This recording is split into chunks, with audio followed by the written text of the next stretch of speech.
Hey guys, welcome to this week's fishing report here in the Florida Keys at Tavernier Creek Marina. I have to say today's May 11th and this is honestly the quietest I've seen it on a Mother's Day weekend in many years. We have 0 boats going through Tavernier Creek Marina and the marina is very quiet. Looking out at the creek, I have not seen a boat pass through, which means it is super windy once again. So, the last time I seen a windy May, I get asked this a lot. When was the last time you seen this? And I would have to say it's been about 8 years ago. 8 years ago I seen a windy May. So we'll get like a little bit of wind in May, but this is, it is what it is. Who knows anymore? But we're going to get a little break this week, it looks like. Some north wind. Probably start seeing a little bit of rain, and we need it. Let me tell you what. Lots of fires on the stretch. That may be why we've seen a decrease in the traffic down here. Who knows? But so anyhow, let's get on with the fishing report. I'll give you a little bit of an update of what's been going on with Good Karma Sport Fishing. So I've been out a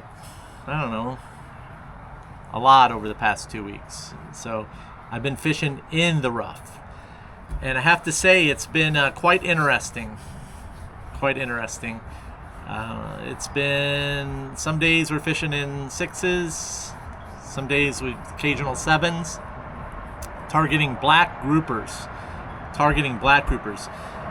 The clients I have my first couple weeks in May are extremely good anglers. They are very good, and they want one fish and one fish only, and that is the black grouper. And it's very interesting to see that evolve over the course of the years about the obsession with the black grouper, which is very cool. It is a very challenging fish to catch. A lot of people make it look really easy. They make it look really easy with the spears.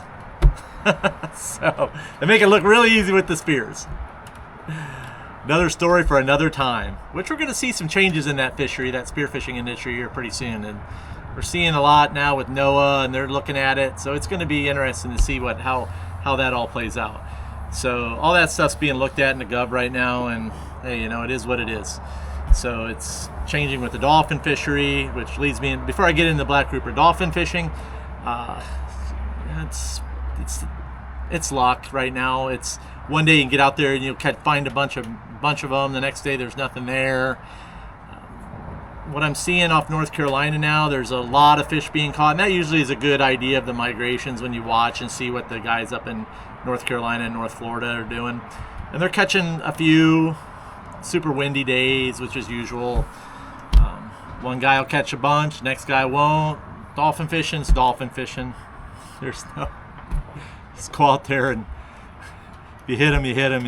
If not, you're not. There's no skill involved with that sport. I'm sorry, but you're going out there looking for knowing what time you're going to be out there. There is skill to when they're going to pop up and when they're not going to be there, and timing and that kind of stuff is a lot of intel and stuff that the guys share amongst themselves.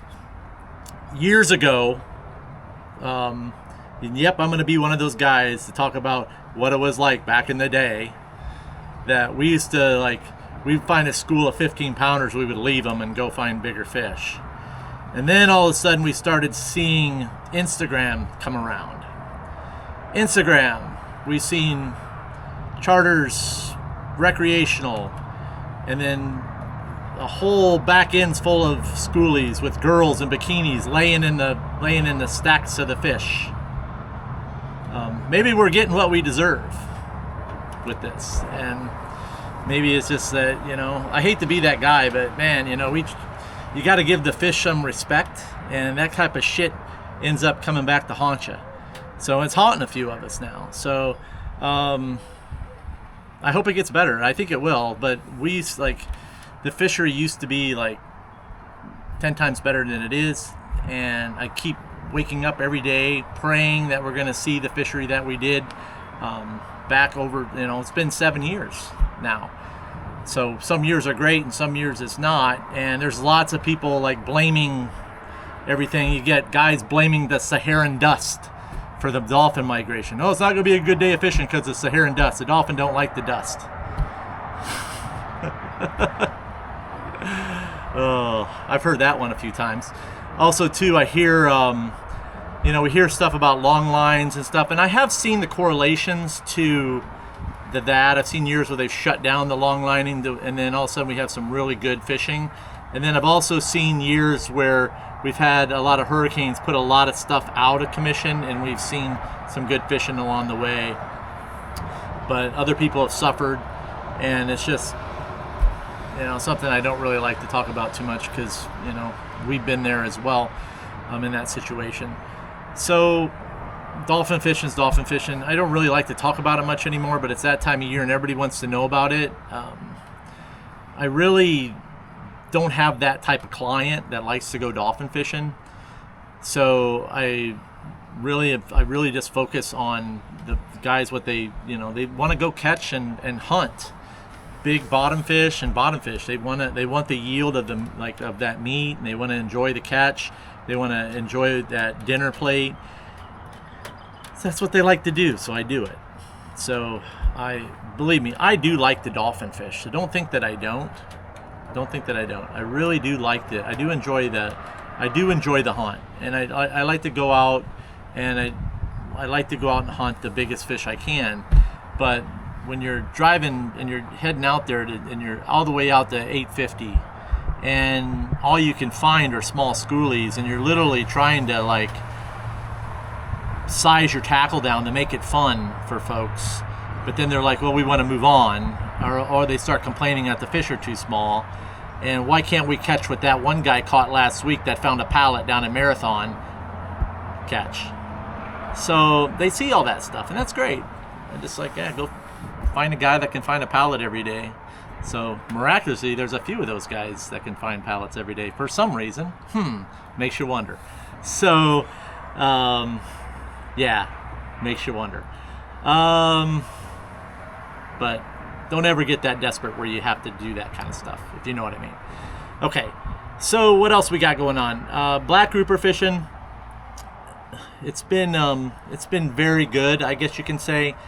We had one day we caught and released several black groupers, and the next day we caught, I would say, second day caught the same bunch of them, and then the sharks started stowing up, and then we had a day I fished with some longtime clients.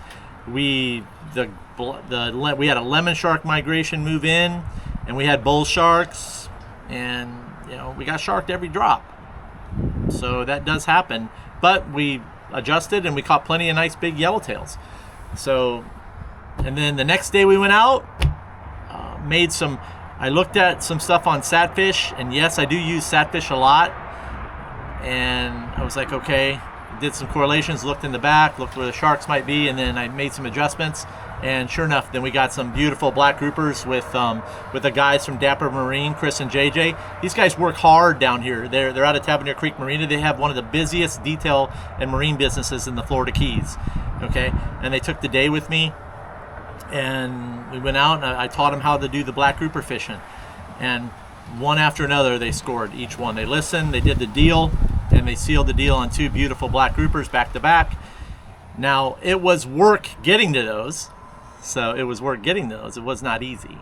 So there was a lot of pain involved to get to those couple groupers, but we got them. And then with that, then we had the usual suspects, and we went and caught the muttons and the yellowtails. So then we came home.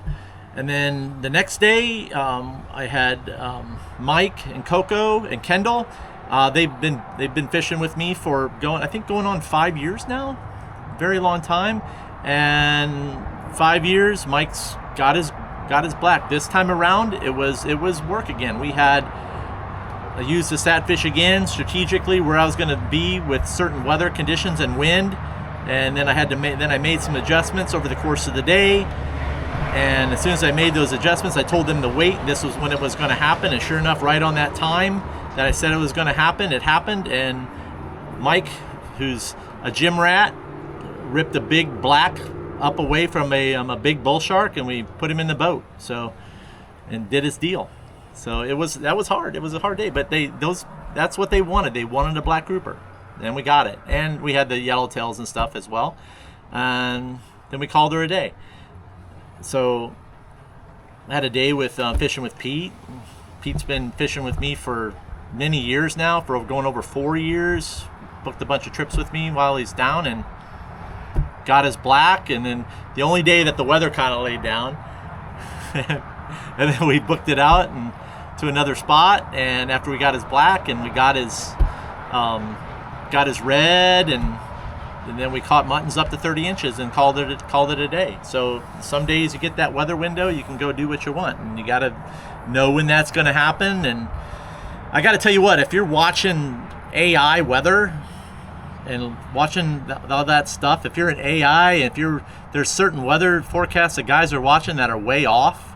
I told the guys that are my clients, I've told them which weather to watch, and which system which modules I'm going by, and we stayed with it, and we made stuff work over the past couple weeks. So I want to give a shout out to my clients that just understand that that's the type you have to do if you want to get out there, and it's doable, and you have that time frame, and they work with me with it. So, and they made it happen too. So being flexible, and they understand that black grouper fishing is a risk.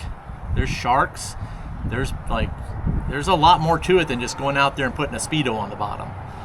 So when I first started in the industry, I didn't even have money to buy, when I got Good Karma, I didn't have money to buy weights. I really knew how to and I just started out doing a lot of yellowtail fishing, and dolphin fishing back when I started was it was very it wasn't hard. Okay, so it was not hard. We went out and I learned a little bit about sea witches and stuff, but that was like an easy fishery back then, as well as tunas. So it wasn't that hard. Okay, the hardest part was knowing that people wanted the bottom fishing. So I really focused a lot on yellowtail snapper. Okay, and then learning how to catch some fish on the bottom. And I didn't have a lot of, back then I didn't have a lot of assistance, I guess you can say. And I remember when I was out there with some clients, and some guys started looking, and they started seeing I was catching some yellowtails, and for some reason I would get text messages with boxes of muttons that they were catching while I was out there. And it wasn't like the what's the word? It wasn't to help me, so I'm just going to leave it at that. And those guys, now I get it why that they were doing it, and that's another thing. Good on them, but I cut out all the noise. I didn't really understand why they were doing it, but then I kind of grasped why later on. So I just kept on my path, and I stuck with the yellowtail fishing. And I adapted. Like I said, I didn't have money to buy weights at the time, and it was still just building a business from scratch. I didn't have any backers or any investors. So I took it a little at a time, and then I learned how to get weights to the bottom using chum balls and catching big groupers on spinning. And then I learned how to put weights on the bottom, or put baits on the bottom without using weights, and I was catching a lot of blacks. And then people started calling me and say, hey, can you show me how to do that, take me out? And so some of those clients are still with me to this day from when I started.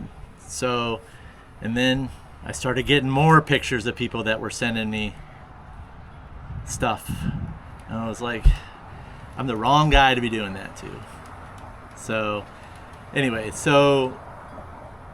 my fishing tip for you guys today is to cut out the noise. And we didn't have Instagram back then. You had YouTube, but that was I remember I had a YouTube channel back way before, many years ago, and I didn't do much with it. I think I have some pictures of me on YouTube in the sailfish, on Good Karma, catching black groupers when I first started. When I got a GoPro, I didn't know how to use it. I didn't really like using the cameras, so then I was out there catching them with chum balls, and that's what I really enjoy doing. So the older that I get, I don't do much with that anymore. So I've got some other techniques that are working very, very well right now, and that does not include using any Speedos.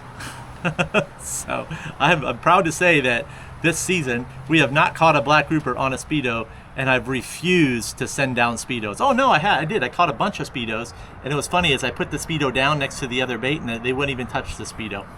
They were all over the other bait. True story. And then it went on for 2 days. And then we ended up I ended up burning up some Speedos on some muttons, but they probably would have ate like squid. They were biting that good, and squid is actually one of my favorite baits for mutton snappers. So anyhow, so this is for you guys that are just like buying boats, coming to the Keys, buying new houses, and there's a lot of noise on YouTube and stuff, and I just encourage you guys just to stay focused on yourself and not worry about what the other guy's doing. Okay, you don't need to follow like other people to master your craft, and when you start doing that, you can actually hurt yourself mentally.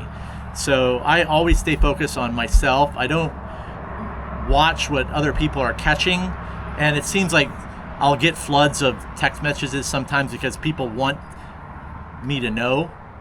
Like, I don't really care unless you're in one of my communities. I don't care what you're catching, and I don't care what is going on, because that's just how I am. I stay focused on my craft, and I stay focused on my charter boat fishing clients and those that are in my Patreon group and the rigging crew, and I do pass on the knowledge through the courses. And with my courses, I wouldn't even say like it's the thing is that everybody wants something that's cut and dry.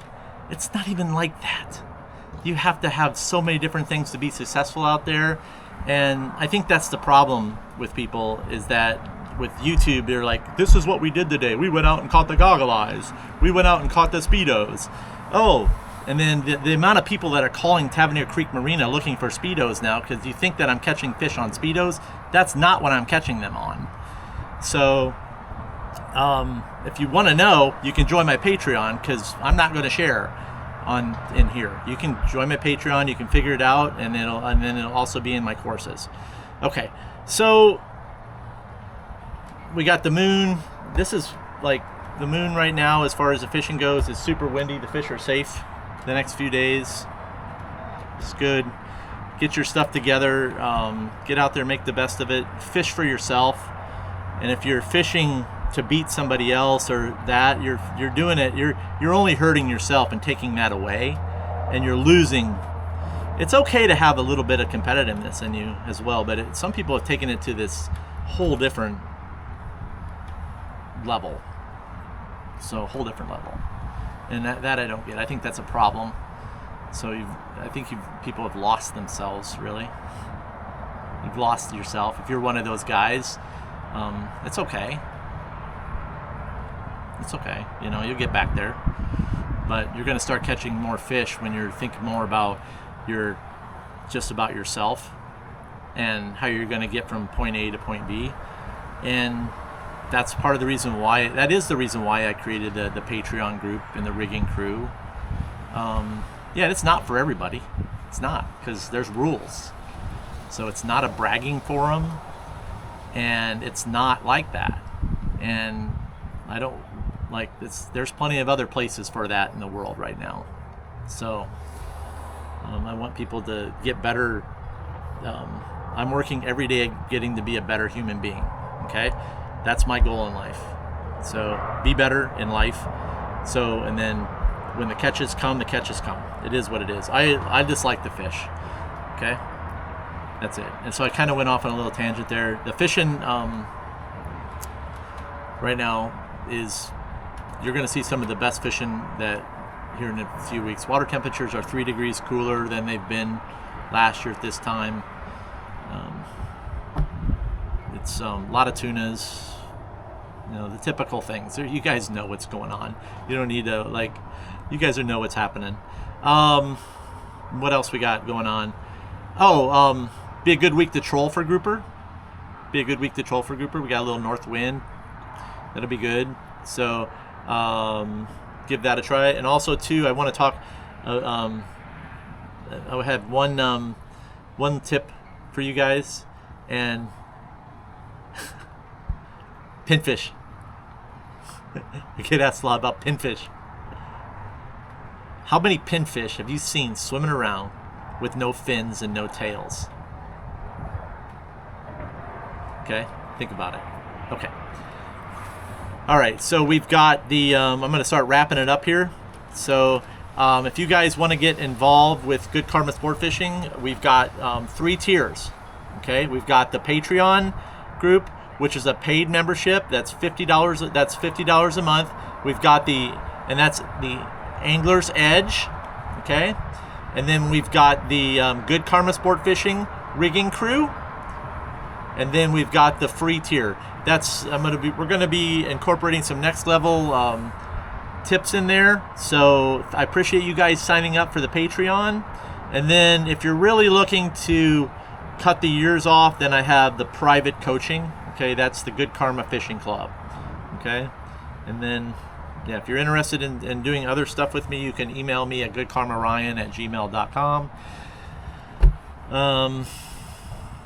Now the next lesson goes out this week for crushing yellowtail and grouper. I'm doing this one a little bit different. So I'm going to be incorporating some stuff with weather in there, because I like to keep what I'm like in those courses some real time. Okay, so I'm going to be weaving in some stuff with satfish and how I'm selecting certain areas to fish based on stuff. That's it. Again, I appreciate you guys subscribing to the channel. I am not for everybody. I'm not. And yep, I may trigger a few of you guys, and I know a lot of you guys that watch this really just don't like me. And you know what? I